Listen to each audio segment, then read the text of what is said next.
rocking and rolling. We're going to ask a few questions, get to know Chloe, see what's going on with her music, and really have a good time with it. You know what I mean? How's your day been? Decent. Good. I'd put it at decent. Nothing My wrong with a cat's been good. a little annoying today, but that's how she Oh, usually is. you have a cat? What's your You want to cat's see her? name? Hey, oh my gosh, yeah, are you Her name kidding? is Ghost. Hold on, let me sit down the mic. This is in the, we'll get the editing, the, oh, waiting for cat, you know?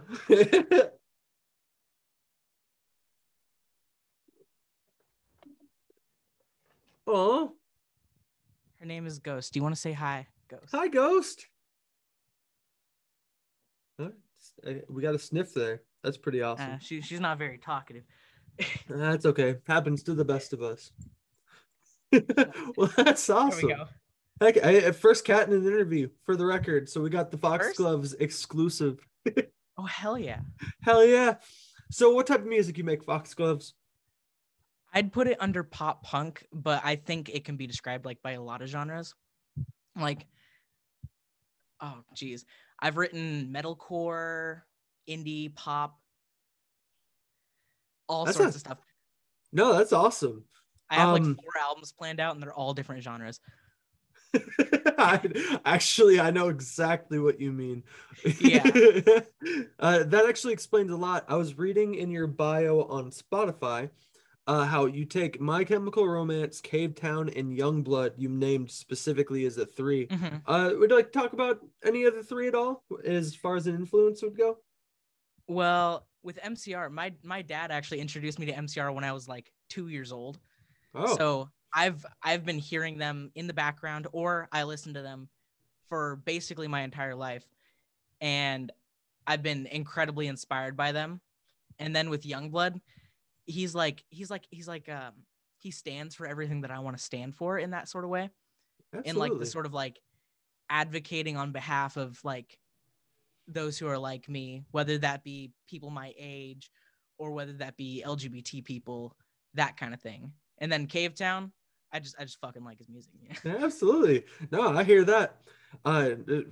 Just out on a side tangent, but shout out My Chemical Romance coming back. That's like Oh, really hell yeah. nice. I have I tickets to see them later this year. I'm so fucking excited. I wanted tickets so bad. That's crazy. All My right. dad got in line for them, or like in like the virtual line for them, like the second the countdown happened, and he managed to be one of the first people to get like Seattle tickets, or it might have been Tacoma. I don't remember. It was somewhere over here. One of the two. I Yeah. was living in Portland a while. Those are usually the big ones out there. I hear that. Oh yeah.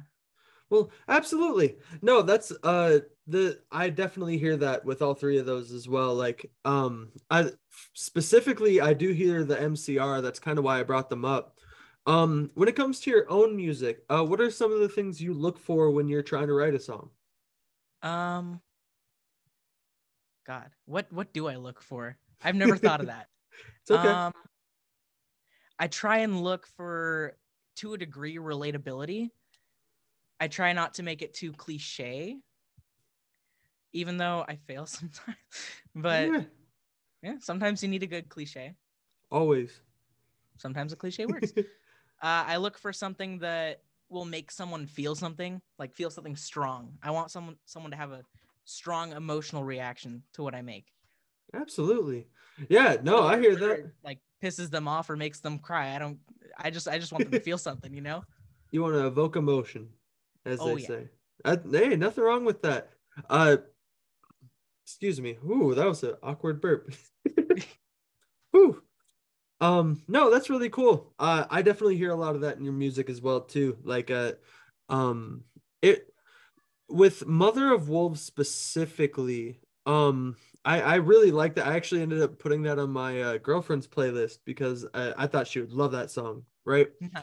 So like stylistically, I see what you're doing with a lot of like that. You mentioned a pop punk vibe at the beginning, and I would say Yeah. that one really does fit into that well. Um, when it comes to that, do you produce your own music or do you have someone help you with it?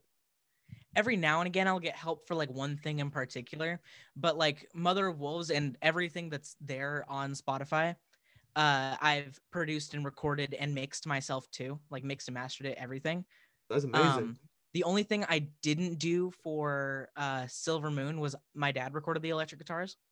But Ah, other than that, and he helped me like write like the riff that we used that turned in to Mother of Wolves. But other than that, it's all me. that's cool. No, it sounds like your dad has an influence on your music as Oh well. yeah, That's he's awesome. in his own band too. Oh, is he? Yeah, What's the name of it, if you don't mind? December in Red, and they're a metalcore band from Western Washington. That's cool. December in Oh Red. I'll give them a look as well. No, that's awesome. I see that guitar behind you. How long have you been playing guitar? yeah. I've played on my dad's guitar since like I was old enough to know what it was, but I didn't start like properly learning until I got this one right here at 14. That's awesome. And for reference, I turned 19 in like a week. Oh, hey, that's also awesome. Happy almost birthday. Yeah. I'm Well, releasing a song for absolutely. birthday too. No, I love it. Um, oh, actually, I have a cool question. So, Yeah. with so we've mentioned a few times you're in Western Washington. Are you in Seattle? Not like in Seattle, but like I could drive there in like an hour, you know? Yeah. Oh, yeah, absolutely. Especially with how that area is laid out. I know exactly what you mean. It's what like people not from Washington would just call Seattle. Yeah. I'm from Minneapolis in the same way. I know exactly what you mean. Yeah. So when it comes to that, I know Minneapolis has shaped a lot of where my sound comes from, just as far as like people I knew and like growing up there. How has Seattle done the same thing for you? I'm not entirely sure that it's all that shaped by Seattle. I think That's okay. the weather has shaped a lot of the emotions that go into songs, maybe. But Valid. well, I definitely think I've been influenced by like a lot of like the bands that are from here. Like you got Nirvana as Hmm. like one of the big ones, and like the kind of like grunge punk scene that has to do with Seattle that's kind of influenced me. But other than that, Absolutely. a lot of my influence happened over the internet through all the pop punk bands that I listened to growing up. Absolutely. That's Yeah. a great answer, honestly. Uh, Something that just as like a side observation I've noticed in a lot of these interviews is how that's becoming really true for a lot of people. And I think that's cool. You know what I mean? Like it really Yeah. shows the shift in like just how possible music is for us nowadays. You know? Yeah, all you got to do is download some software, and then next thing you know, you can be next greatest hit. Literally. Speaking of, let's say you met someone who was just starting music like right now, today. What would be the first piece of advice you'd give them in what they're pursuing? Record every single idea that you have because you might lose it later. And no mix is too shitty to be put out. Valid. Um, I feel like I got something else. Um, Those are both really good pieces of advice. Good actually ones. release something once in a while. That's the other one Yep, that I need to get better at. I hear that. Me too. Oh yeah. Oh, but that's okay. No, absolutely. Um, the yeah, solid tips, honestly. You know what I mean? Yeah. Hmm. Da, da, da, da, da. Sorry, I usually come with more written down questions, but I forgot to in this case, just because I You're all unfortunately good. had to write this quickly. Well, I could have Ooh, waited like an extra 10 minutes if you needed. you're okay. You have an inspiration playlist I'm looking at real quick. Oh, Oh, hey, 3 Days Grace is on here too. That's it really is. cool. Absolutely. Have anything about that if you don't mind? About specifically 3 Days Grace? Yeah, sure. Um, I'm not like the biggest fan of them. Like I like them, but I've never been like that deep into them. Yeah, that's fair. But like the kind of swinginess of that song and like the emotional intensity is Mhm. kind of where I drew inspiration from when recording the vocals. But Absolutely. I definitely say the two bigger influences on that playlist are Killer in the Mirror by Set It Off and Dancing with a Wolf by All Time Low. Ooh, both of those are so good. Oh I yeah. actually just saw All Time Low in concert. It was now a couple of years ago, but they were so good. I want to go see them at some point Yeah, eventually. I highly recommend it. Okay, so I have something because uh, we're both artists who do our songs from the ground up. You know what I mean? Like Yeah. the writing, the production, something we both have in common. when it comes to your process in that, right?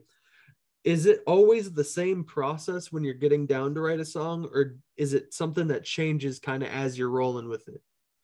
There's some kind of staples to my process, but it's never like the exact same. Like, Absolutely. especially if I know what's already going into the song. Like if I know what it's gonna sound like from day one, then that obviously makes it a lot more kind of streamlined. But like a lot of the time what I'll do is I'll record like a scratch guitar track into an empty project, and then I'll just kind of play with it until I have like a skeleton of a song, and then I'll let it sit on the shelf for a couple months, and then I'll come back to it. Yeah, no, It's I hear usually how that. it works. Absolutely. Mother of Um Wolves, the production for that one started in 2020.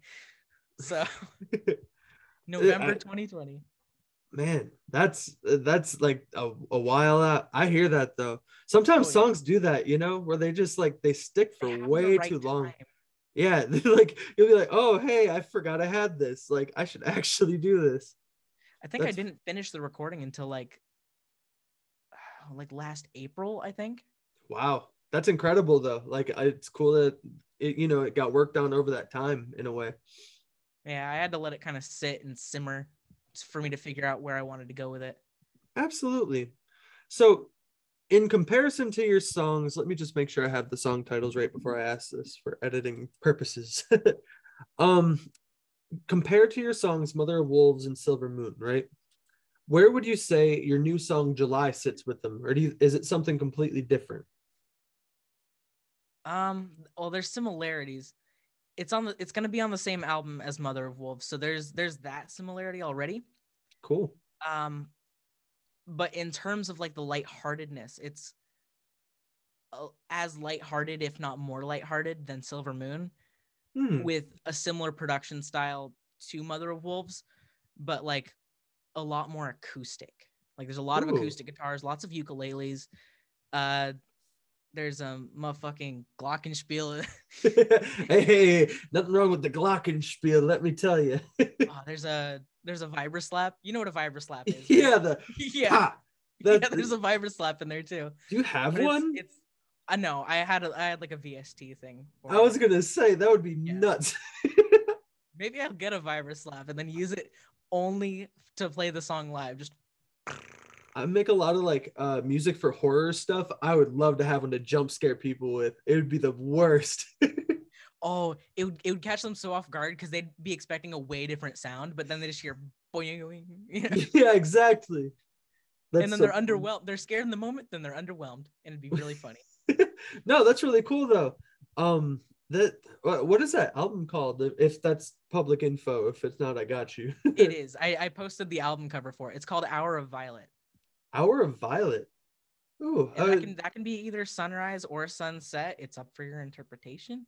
There's oh, well, there is a song called After Sunrise, but it could be sunsets too, because I mentioned night. Like there's lots of theming about sunrises, sunsets, and it's all to symbolize like new beginnings in life and like holding on to the past or moving forward to the future. Or absolutely. and there's lots of flower imagery and like bright summer imagery, and then contrast with like snow and cold imagery, which corresponds with some fire and ice imagery in there too. Like Yeah. Mother of Wolves, there's a line, "My petals are cold." I Um, That's funny. I actually did pick up on that one specifically. I was wondering about that. yeah, That's crazy. there's Huh. a song on there where what's the lyrics? I'm supposed to be blossoming, but nothing's happening. I'm supposed to be flourishing, but this flower's dying, or whatever it says. I'd have to look at my lyrics again. I feel it. No, it sounds really well thought out. If that's like a fair observation, you know what I mean? I think it was largely unintentional, and then along the line, I noticed that theming as I was putting it together, and Huh. then I kind of purposely did it from there. I see. That actually Yeah, that's even cooler in a way. You know what I mean? yeah, Like I it totally was completely accidental. I mean nothing wrong with that. You know what I mean? Sometimes the greatest ideas are born from accidents. So, There's another thing that I noticed, and that's that I unintentionally use a lot of fire imagery because I don't know why. I just like fire. There's a song on the album called Flamethrower. Hey. So hell yeah. And it's straight up the most like there's like a guitar solo that does one of like the boomer bends in it. Ooh. Do you want me to play the guitar solo? Do you? I mean, shoot, if you're going, yeah, like I may as well. I'm not gonna say no. Are you kidding me? Like, here, let's see. I'm interested.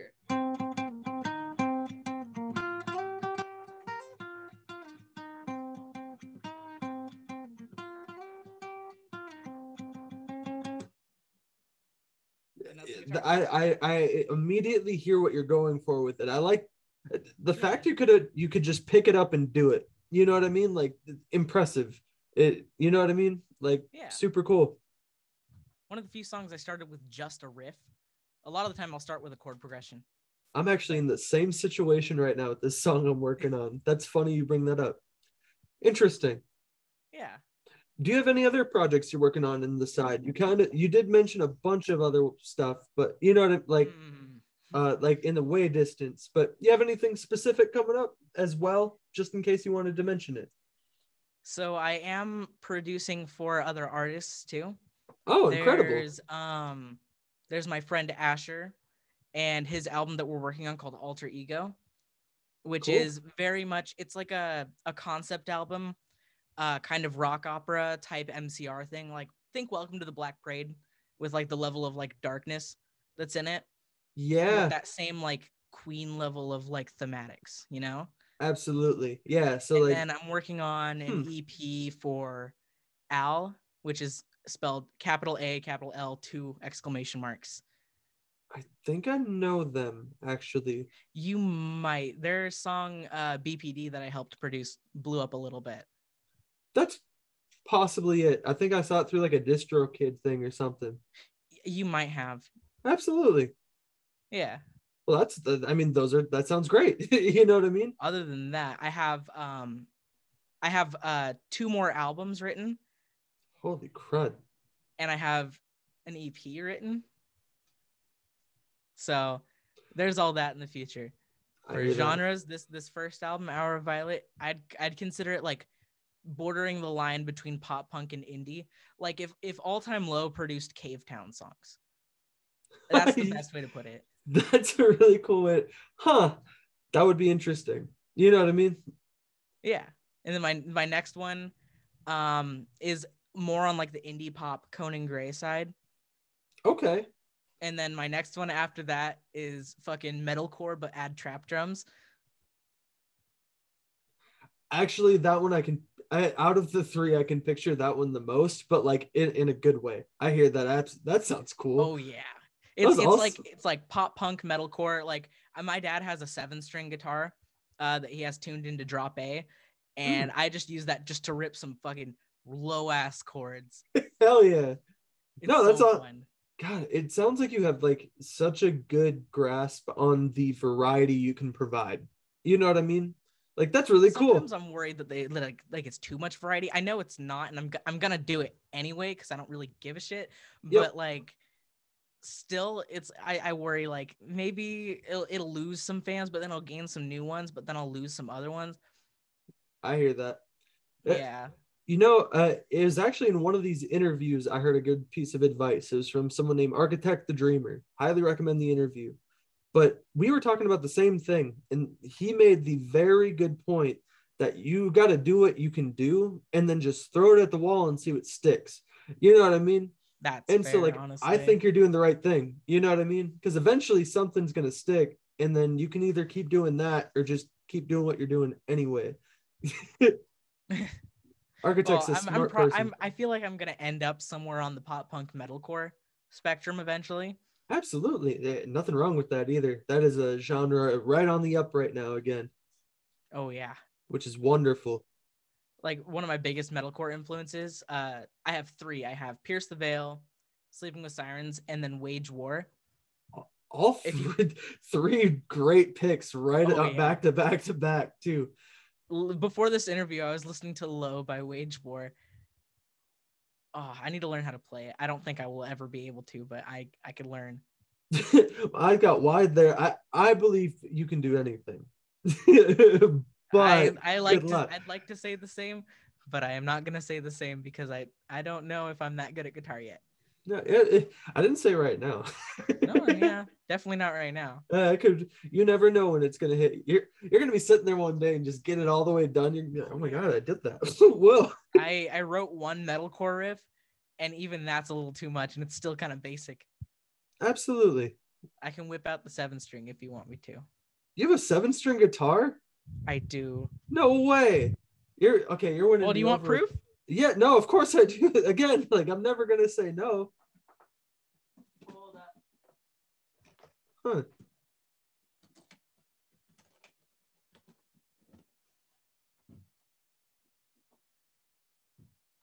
There we go. 7 strings. Heck Make yeah. sure you count them.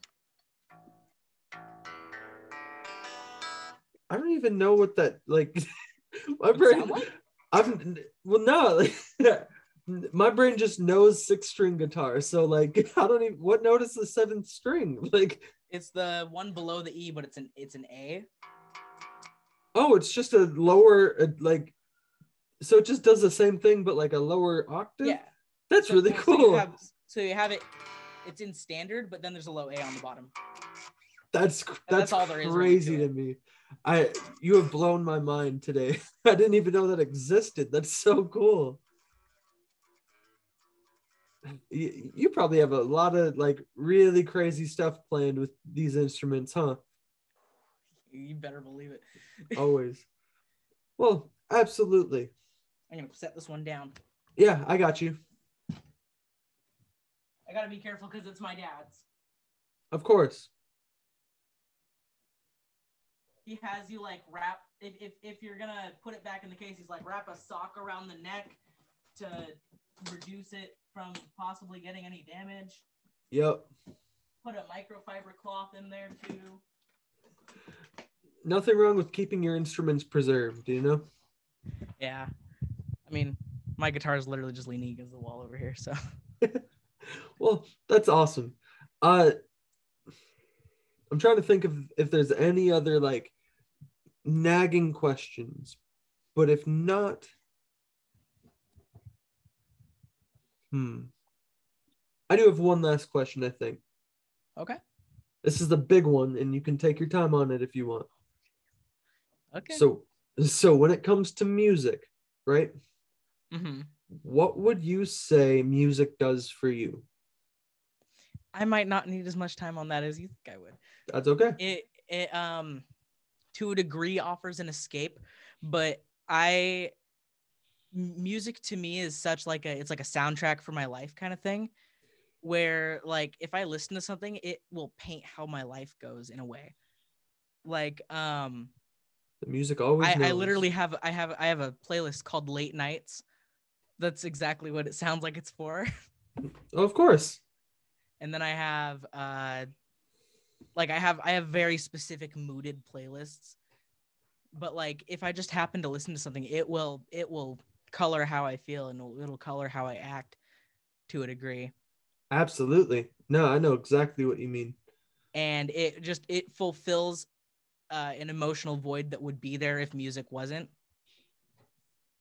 And it fulfills something in me that I feel like I was meant to do from day one. I hear that. That's incredible. You know what I mean? Yeah.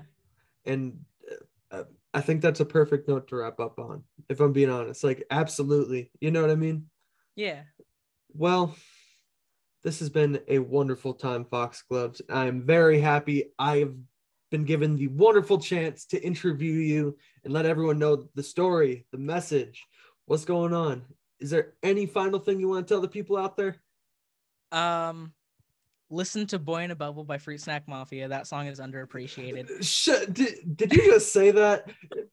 Yes, I fucking did. I hope this isn't peaking my microphone. That is. Oh, it isn't. You tell him that song is so good. Oh yeah, fuck yeah. Fuck it. I can't. Out of all Listen the things, to anything Matt makes. Matt is a G. You know. Literally. That is crazy you said that. Out of everything you could have said, I did not see that coming. That's awesome. Me and Matt are like really close friends too, so it's like absolutely. That's awesome. Well, from everyone at Ascendance, we thank you. My name is Rat King, and this is Foxgluvs. And this has been an interview with the Ascendance podcast team. We'll talk to y'all later.